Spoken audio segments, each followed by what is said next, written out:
বলছিলাম যে বাড়ির মেয়ের বিয়ে বলে কথা, একদিনে কি সব ব্যবস্থা করা সম্ভব? ওনাদের যখন এতই তাড়া তখন। কি বলছো?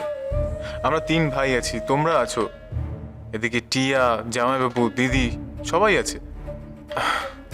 কোনো অসুবিধা হবে না, আমরা ঠিক ম্যানেজ করে নেব। বাবা, তুমি হ্যাঁ বলে দাও।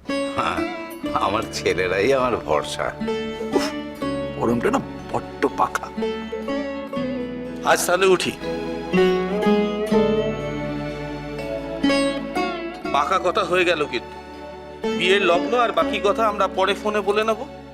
আজ আসি।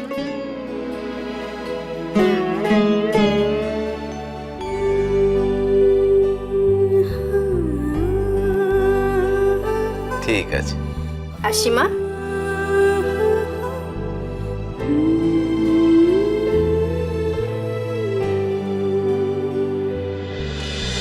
কে আপন কে পর, সোম থেকে রবি প্রতিদিন দুপুর 1টা থেকে 2টো স্টার জলসায়।